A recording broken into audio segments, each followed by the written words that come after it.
Muy, pero muy buenos días, mis estimados alumnos de Teoría y Política Económica. Es un inmenso placer para mí darles la bienvenida a este curso y hablar sobre el primer tema que debemos abordar, el cual es la unidad uno, la economía.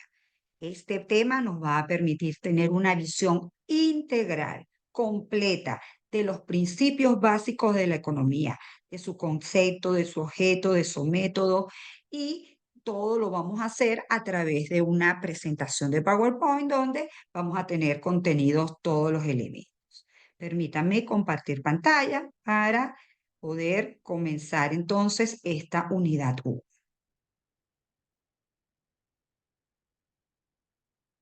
Ya la unidad uno debe estar en pantalla y, como les dije, no se refiere a la economía. Entonces, comencemos. ¿Qué queremos abordar en esta unidad? Bueno, queremos saber la definición de economía, cuál es el objeto de la economía, por qué existe la economía, las principales ramas en las que se divide, cuál es el método científico que ha permitido convertir a la economía en una ciencia, es decir, qué hacemos los economistas, luego ver las diferentes disciplinas en las que se desglosa la economía, para luego pasar a ver los principios básicos que derivan de la elección. Vamos a entender cómo estos principios son los que nos permiten actuar como homos económicos, es decir, tomando decisiones todo el tiempo. Lo hacemos la mayoría de las personas de forma intuitiva, y cuando ya se conoce de economía, pues entonces ya se hace de manera mucho más consciente. De hecho, el saber entender y saber calcular costos y beneficios para tomar decisiones es la principal ventaja que da el estudiar cualquier curso de economía. Cualquier curso de economía que se tome pasa por este primer tema y ya abre totalmente un campo nuevo a la persona que esté estudiando esta ciencia, ¿ok? Apasionante por lo demás. Luego vamos a ver entonces la elección, de cómo se pasa de la elección individual a la elección de toda la sociedad. Y luego vamos a entrar al centro de lo que es la forma como funcionan las economías de mercado. Por eso vamos a hablar de la función de producción y el proceso de formación o acumulación de capital. Luego definimos lo que es el sistema capitalista y, bueno, siempre las presentaciones van a tener sus referencias bibliográficas. Entonces, sin más preámbulos, comencemos. Tenemos entonces que la economía es considerada una ciencia social, es decir, su campo de estudio es el hombre. ¿El hombre en qué dimensión? En su accionar diario. Por eso el gran economista Alfred Marshall decía que la economía es el estudio del género humano en sus acciones habituales de la vida diaria. ¿Ok? Básicamente, la economía estudia producción, distribución de esa producción y consumo de bienes y servicios. ¿Por qué? Porque resulta que todos los individuos nos enfrentamos a una realidad. ¿Cuál es esa realidad a la que nos enfrentamos? A que tenemos siempre presente la escasez. ¿Cómo vemos la escasez? La escasez la vemos porque tenemos una cantidad de necesidades casi ilimitadas, ¿verdad? Necesidades de bienes materiales, necesidades de bienes que permiten nuestra subsistencia, y los recursos que permiten satisfacer esas necesidades son relativamente escasos. Entonces, eso hace que todo el tiempo haya que estar tomando decisiones. Usted de la mañana, en la tarde hasta la noche, está todo el tiempo tomando una decisión. Y para tomar esas decisiones está balanceando siempre costos y beneficios. Entonces, todo el tiempo de manera intuitiva, usted está priorizando de acuerdo a esa relación de costos y beneficios cuál es la actividad que va a realizar en ese momento, y siempre que usted realiza esa actividad, deja otras de lado. Para la economía es importante lo que usted coge y lo que deja de lado. Por eso, bien resaltado les coloco, esta ciencia tiene su razón de ser en la presencia de necesidades ilimitadas frente a recursos escasos, situación que lleva a los individuos a tener que elegir todo el tiempo sobre los bienes y servicios que escogerá, es decir, todo el tiempo va a estar en un proceso de elección en detrimento de otros. Y cuando deja esos otros de lado, eso le genera un costo de oportunidad. Es bien importante en un curso de economía entender esto de los costos, los beneficios y el costo de oportunidad. ¿Ok? Entonces, ¿en qué se basan los individuos para tomar su decisión? ¿Qué lleva a una persona a preferir ir en su carro al trabajo o tomar el transporte público, a comerse una arepa en vez de una empanada, a estudiar derecho en vez de economía? Estas preguntas que los individuos responden en forma intuitiva se desprenden de cuatro principios básicos. El uno, que por los recursos son escasos, tienes que elegir el costo de oportunidad porque renuncia a algo. El cuánto producir también es una decisión que tiene que tomar una vez que usted decide que se va a comer una empanada. ¿Cuántas? Una, dos, tres, cuatro. Ahí usted también va a hacer una relación costo-beneficio, solo que la hace en la próxima unidad que va a consumir o lo próximo que va a hacer. Y es muy importante entender que la economía, que estudia comportamiento económico, se fija mucho en el tema de los incentivos. ¿Por qué se fija mucho en el tema de los incentivos? Porque los individuos reaccionan a los incentivos y pueden cambiar una decisión que hayan tomado si los incentivos lo llevan a ello. ¿Ok? Entonces, entrando en materia, un concepto formal de la economía, tenemos el del profesor Samuelson, que nos dice que la economía es el estudio de la manera en que las sociedades utilizan los recursos escasos para producir mercancías valiosas y distribuirlas entre los diferentes grupos. Entonces, todo nuestro accionar se basa en la producción y en la distribución de bienes y servicios. ¿Para qué? Para satisfacer nuestras necesidades. Por eso es que a mí la definición de economía que más me gusta es la siguiente. La economía es una ciencia social que estudia los procesos productivos que permiten elaborar los bienes y servicios para satisfacer las necesidades. Esa siento yo que da en la esencia de lo que es la economía. ¿Ok? Obviamente estudiar el individuo es estudiar comportamiento, así que se estudia el comportamiento de las personas en esta esfera económica. Se estudia el desarrollo de las actividades económicas, se estudian los fundamentos que permiten desarrollar las diferentes actividades que hacen vida dentro de una economía los diferentes agentes económicos. Estos agentes económicos son las empresas, el gobierno, los hogares, que somos los consumidores, las personas, y tenemos relaciones con el resto del mundo y además tenemos dos campos de esfera. Uno, la esfera de intercambio de bienes y servicios, pero todos esos bienes y servicios se intercambian por una mercancía común que es el dinero. El dinero nos permite que los intercambios sean mucho más sencillos. Entonces, esa es la esencia de la economía que vamos a estudiar aquí, porque además se refiere a la economía capitalista. ¿Ok? Volviendo a la esencia teórica, la economía tiene dos grandes ramas, la economía positiva y la economía normativa. Dentro del terreno de la economía positiva, que la podemos llamar economía a secas, se describen los hechos y el comportamiento de la economía.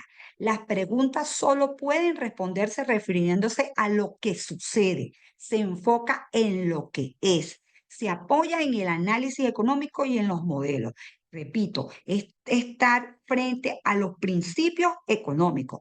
Por ejemplo, entender que si el precio de un bien sube, los demandantes van a bajar las cantidades demandadas. Eso es un hecho económico, es una ley económica que tiende a cumplirse en la casi totalidad, para la casi totalidad de los bienes. ¿Ok? Por otro lado, están los aportes que se hace desde la economía normativa. Cuando hablamos de economía normativa, ya ahí vemos la economía más con el calificativo de economía política o de política económica. Ambas son cosas distintas, pero lo que tiene esencia es que son un accionar, son juicios de valor, son ética, son decisiones ya no de lo que es, sino de lo que debe ser. Entonces, por eso es que dice que las cuestiones se resuelven mediante decisiones políticas y no por la fuerza de los hechos. Se enfoca en el deber ser y se han desarrollado diferentes escuelas de pensamiento y doctrina que piensan, por ejemplo, qué papel debe jugar el gobierno en una economía, que piensa, por ejemplo, cuál debe ser el accionar de las autoridades monetarias en un determinado momento, rige muchos campos, ¿ok? Pero siempre es el deber ser, la acción política de decir, debe hacerse tal cosa para conseguir tal resultado, ¿ok? Eso nos lleva entonces a entender que la economía en esencia estudia comportamiento del individuo, estudia funcionamiento de los mercados y fíjense que además aquí podemos empezar a hacer la primera relación con el derecho. ¿Por qué?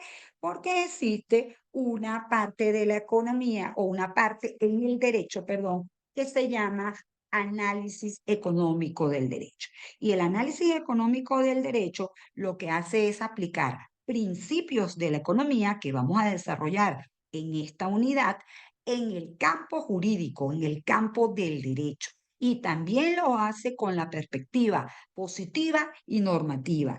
En ese sentido, la profesora Querol nos dice, economía positiva, cuantifica impacto de las normas legales en el comportamiento de los agentes económicos. Recuerden que los agentes económicos son los individuos, las empresas y el Estado, ¿ok? En términos de sus decisiones de bienestar y en ese sentido, por ejemplo, puede analizar si han aumentado los ingresos del Estado por determinada normativa. ¿Ok? Me explico. En el campo del accionar de la economía positiva, lo que interesa es evaluar la consecuencia que ha generado determinada normativa que obviamente llevaba un objetivo, perseguía un fin generalmente económico, pero se puede trasladar a otros campos. ¿Ok? Se puede trasladar a la economía familiar, se puede trasladar al tema de la implementación de la justicia, porque al final, tanto la economía como el derecho, su esencia es generar bienestar en la sociedad. En el campo de derecho, bienestar social, en el campo de la economía, bienestar económico, que eso se traduce en calidad de vida. En el aspecto normativo, por ejemplo, el análisis económico del derecho nos dice que se analizan cuáles son las ventajas de determinadas normas legales en términos de bienestar social. Tal medida que se va a tomar, por ejemplo, lo que se ha realizado ha permitido que se disminuya la dilación de los juzgados, es decir, que haya menos retardo procesal. Lo que se está determinado lleva como objetivo disminuir el nivel de criminalidad. Entonces, evaluar la política o la acción jurídica que se está tomando en términos de si se ha logrado lo que se desea alcanzar como objetivo de deber ser, que repito, se enfoca en generar un mayor bienestar social. En el caso de la economía, por ejemplo, tengo un ejemplo que me gusta mucho porque en la venezolana se entiende claramente. En el caso de la economía positiva, por ejemplo, es un hecho que Venezuela exporta más del 95% de sus bienes es petróleo. Sus exportaciones en esencia son petroleras. Eso es una economía positiva, eso es un hecho de análisis económico. Los economistas venezolanos todo el tiempo están haciendo seguimiento al precio del petróleo, a la cantidad que vende Venezuela en el exterior, a la cantidad que produce Venezuela de petróleo, al mercado petrolero internacional, es decir, cómo se están comportando por compradores y vendedores en el mercado internacional. Eso estudia la economía positiva y hay, por supuesto, todo lo que es el funcionamiento de los mercados. En cambio, en la economía normativa, por ejemplo, siempre estuvo presente en la mente de muchas personas en la sociedad la filosofía desarrollada por el intelectual Arturo Uslar Pietri, que también se le atribuye a Alberto Adriani, y que era sembrar el petróleo.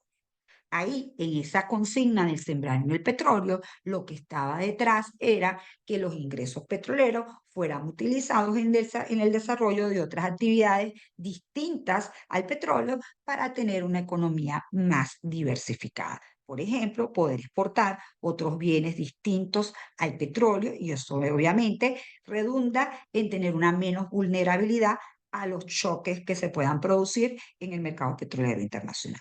Entonces, esa es la esencia, en esencia, las dos ramas que estudia la economía. ¿Ok? Vamos a ver en un inciso un poco con más detalle el tema de los bienes, porque bueno, todo el mundo está todo el tiempo trabajando con bienes y servicios, celular, lápiz, zapatos, internet, computadoras, pero es importante desde el punto de vista teórico entender que primero que nada el concepto de los bienes es que son medios para satisfacer las necesidades humanas de cosas materiales. Por ello es importante conocer su clasificación. Entonces, el primer gran tramo es que los bienes se clasifican en libres y económicos. Los económicos se clasifican así porque son escasos en cantidad en relación con los deseos que hay de ellos y por eso los estudia la economía. La mayoría de los bienes son económicos. Existen algunos pocos bienes libres cuya condición es que son ilimitados en cantidad o muy abundantes y no son propiedad de nadie. El que más abunda como ejemplo es el aire. El aire es un bien necesario, vital. Necesitamos respirar, pero no se nos provee hasta ahora de una forma abundante, no necesitamos que estar eligiendo cómo vamos a hacer para respirar, sino que él está disponible las 24 horas para nosotros, ¿ok? Hay otros recursos como el agua, que ya tiene en ciertos lugares características más de escasez, por ejemplo el sol, que tiene una vitalidad enorme para nosotros, una necesidad tremenda, entonces esos son bienes libres. El resto de los bienes, la mayoría de los bienes generalmente van a ser una combinación de recursos que van a permitir obtener ese bien y ese bien es el que se va a poder consumir. Por eso es que la segunda clasificación es importante. Los bienes se clasifican en bienes de capital y en bienes de consumo. Los bienes de capital no atienden directamente necesidades humanas. Estamos hablando de maquinarias y equipos, de edificios, de cosas que permiten generar otro, o sea, que son bienes que son, tienen son un activo, permiten tener allí un cúmulo de funciones y se utilizan para generar otro tipo de actividades. En el caso del consumo, se destina a la satisfacción directa de las necesidades. Obviamente, la mayor proporción de bienes son los bienes de consumo, ¿ok? Y estos se clasifican en duraderos y no duraderos. ¿Cuáles son los no duraderos? Los que se ven afectados directamente por el transcurso del tiempo. Básicamente estamos hablando de alimentos, estamos hablando de la parte de vestimentas, ese tipo de bienes que, repito, sufren un deterioro importante a lo largo del tiempo. Y en cambio hay otros bienes duraderos que tienen un uso más prolongado. Estamos hablando de lavadoras, estamos hablando de televisores, de computadoras, ¿sí? O sea, su periodo de tiempo de duración es más prolongado. Otra clasificación que ya nos interesa más desde el punto de vista económico es en la de bienes intermedios y en la de bienes finales. Obviamente los bienes finales ya han sufrido todas las transformaciones necesarias para su uso y entonces estos bienes finales pueden ser de capital o de consumo, pero ya eso está listo para que la persona que lo adquiera lo utilice. Si es de capital, en la maquinaria ya está lista para ser utilizada. Si es la lacto, en el caso de los bienes no duraderos, ya está lista para ser utilizada. Pero en los procesos productivos hay unos bienes intermedios, que esos bienes intermedios sufren nuevas transformaciones antes de ir a ser un bien de consumo o de capital. Básicamente estamos hablando de los insumos, ¿sí? Para construir una lacto se requiere una serie de insumos, insumos para elaborar la pantalla, para elaborar el teclado, para elaborar el software, toda una serie de insumos, hay que combinar recursos y entonces esos insumos son bienes intermedios. ¿Ok? Entonces, repito, es importante, ya que vamos a centrar toda nuestra atención en que se producen bienes y servicios, entender de qué estamos hablando cuando nos referimos a bienes. Con eso claro, podemos pasar entonces a entender qué hace un economista. Tiene que estudiar comportamiento humano. Ok, ¿cómo estudia comportamiento humano? Bueno, lo que hace un economista es que calcula variables económicas. Las variables son magnitudes que pueden cambiar de valores, que pueden adquirir varios valores, y determina causalidad entre ellas, ¿sí? Determina qué relación hay de causalidad entre el precio de un bien y la cantidad demandada de ese bien, la cantidad que los consumidores están dispuestos a comprar de ese bien. Y eso le permite inferir comportamiento económico. Por ejemplo, ya establecido que la relación entre el precio y la cantidad demandada es negativa o inversa, es decir, siempre que aumente el precio va a disminuir la cantidad demandada en un mercado específico, eso ya es una relación de causalidad y por ende las empresas pueden inferir que ante un aumento considerable del precio va a haber una contracción de la demanda. ¿Okay? Entonces, eso así es como operamos los economistas, todo el tiempo calculando y analizando variables. ¿Okay?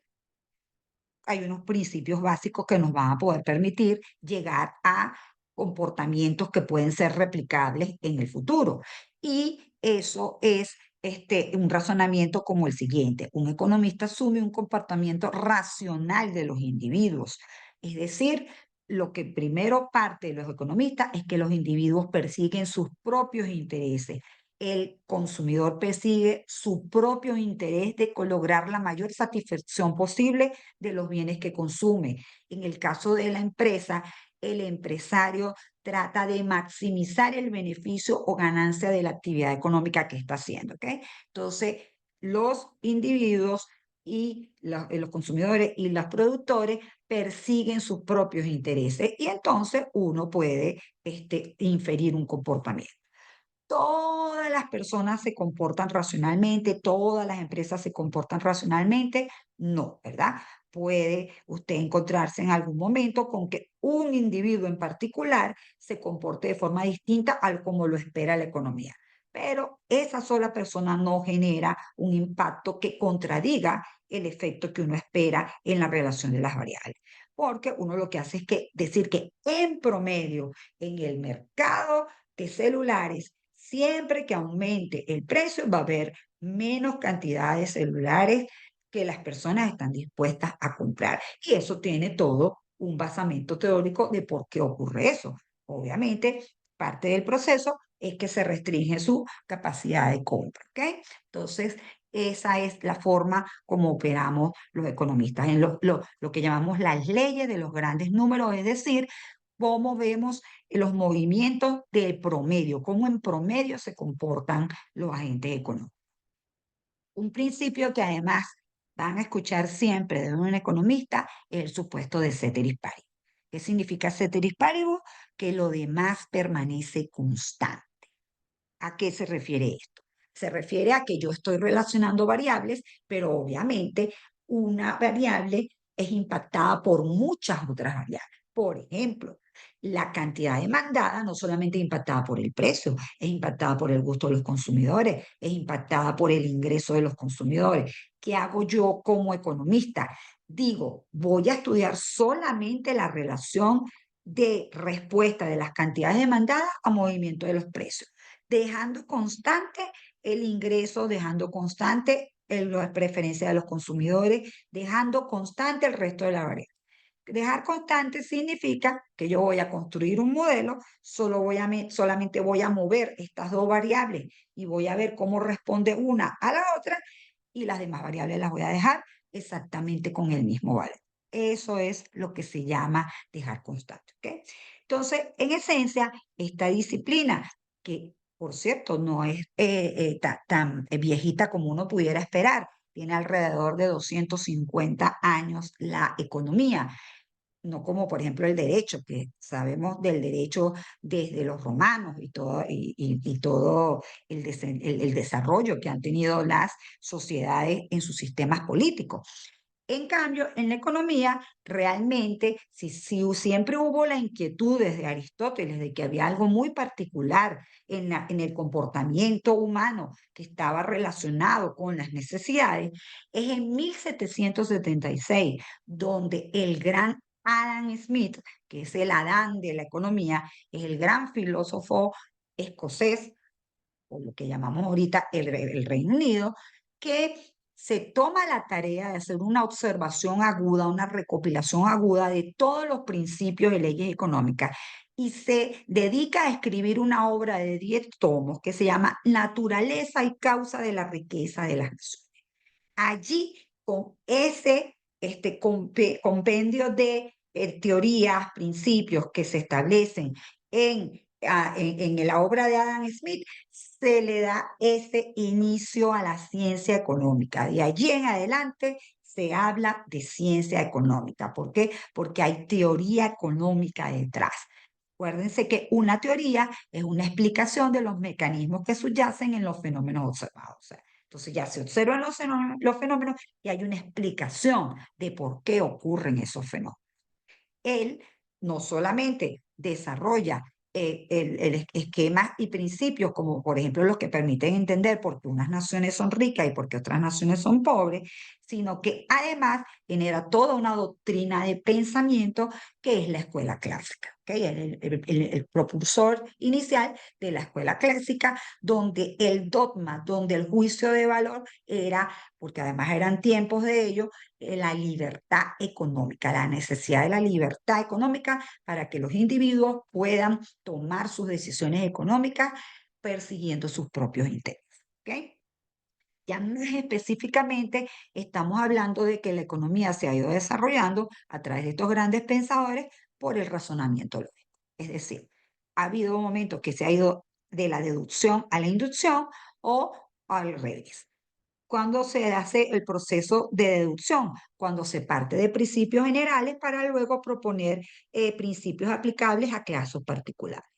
En cambio, en la inducción es al revés, a partir de hechos derivados de principios lógicos de carácter general, entonces se generan unos principios globales que se cumplen en todos los casos. Por ejemplo, la ley de oferta y de la demanda. ¿Okay? Entonces, eso es lo que ha permitido todo el desarrollo del pensamiento económico.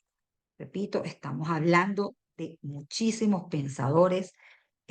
Allí podemos inclusive tener personas como Santo Tomás de Aquino, que tuvo su aporte por la forma como concibió la usura, Aristóteles, que entendió que la actividad económica era una actividad entre hombres libres, Quesnay, que entendió el papel que tenía el flujo de circulación del dinero dentro de la economía o de la riqueza dentro de la economía. Adam Smith, entonces, el que entiende muy bien cómo funciona ese proceso. Y luego hay muchos otros pensadores, pero generalmente nos concentramos en tres grandes pensadores. Adam Smith, que da origen a la teoría económica y además en su época se empieza a desarrollar el capitalismo. Carlos Marx, que hace una crítica exhaustiva al lo que es el capitalismo, sugiere que el capitalismo va a pasar por procesos de crisis y que eso es inevitable y que además es inevitable que haya, ¿cómo se llama? Crisis económica y que eso va a generar en algún momento en que el sistema económico colapse. En el caso de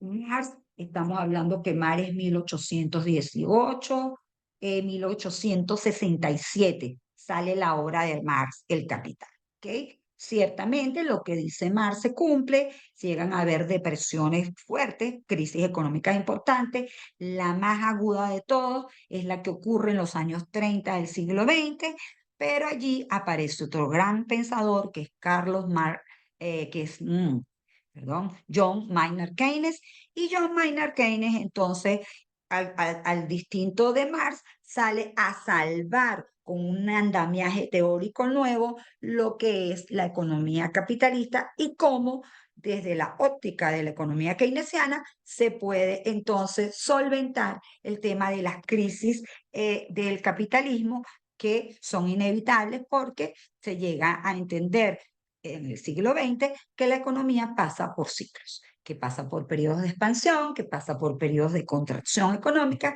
y lo que hace es crear todo un andamiaje para que esos ciclos sean lo menos fuertes posible. Eso lo hace con su gran obra, La ocupación, el interés y el dinero, la cual se publica en 1936. Entonces, repito, esos son los tres grandes pensadores en el caso de Adam Smith, estamos hablando que este filósofo estuvo por estos mundos desde 1723 hasta 1790.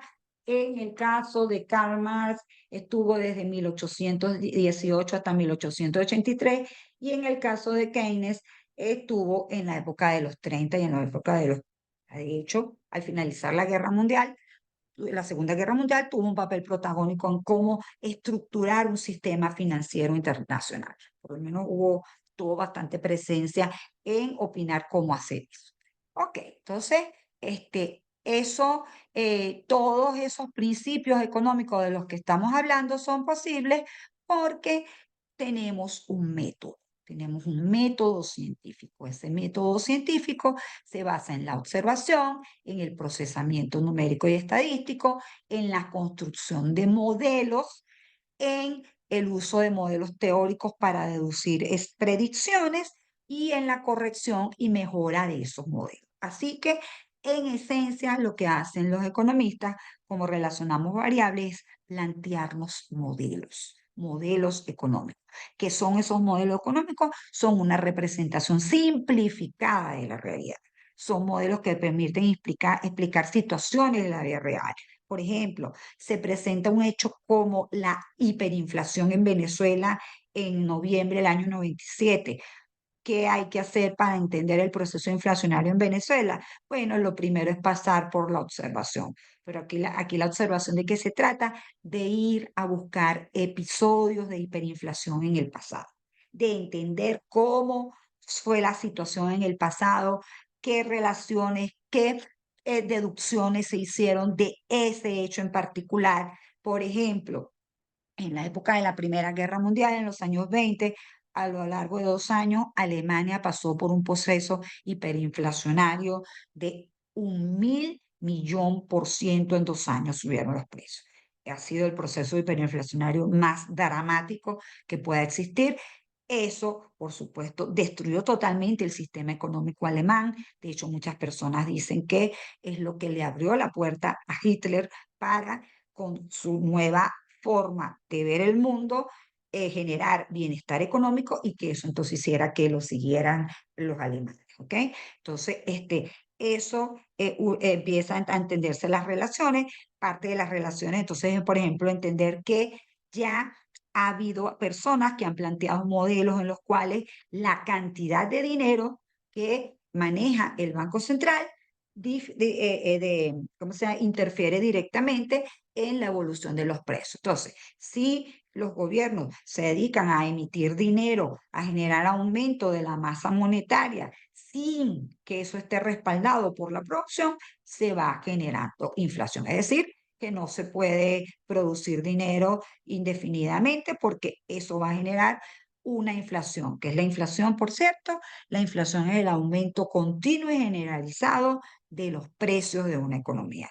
Y si esa inflación es elevada, se destruye por completo la capacidad de compra y la riqueza de una sociedad. ¿Okay? Entonces, generalmente, por ejemplo, si usted sigue en ese proceso en Venezuela, lo que hace es que busca las estadísticas de cantidad de dinero, busca las estadísticas de tipo de cambio, busca las estadísticas de precios y empieza a buscar las diferentes relaciones que le permitan entender ese proceso hiperinflacionario, que por cierto en su momento se explicará por qué ocurrió en ese proceso hiperinflacionario. Y los modelos entonces tienen que ser capaces de siempre predecir, es decir, si ya usted llega a la conclusión que un aumento de la cantidad de dinero que no esté respaldado por la producción genera aumento de precios, eso le permite a usted decir, bueno, si hay una inflación de 3%, ¿verdad? Eso significa, perdón, si hay un aumento de la cantidad de dinero de 5%, eso va a tener un determinado impacto, 2, 1% en la inflación. Entonces, eso es lo que en esencia hacemos los economistas, ¿ok? Entonces, para no hacer estas sesiones agotadoras, vamos a cerrar este primer encuentro y vamos a seguir en el próximo enlace.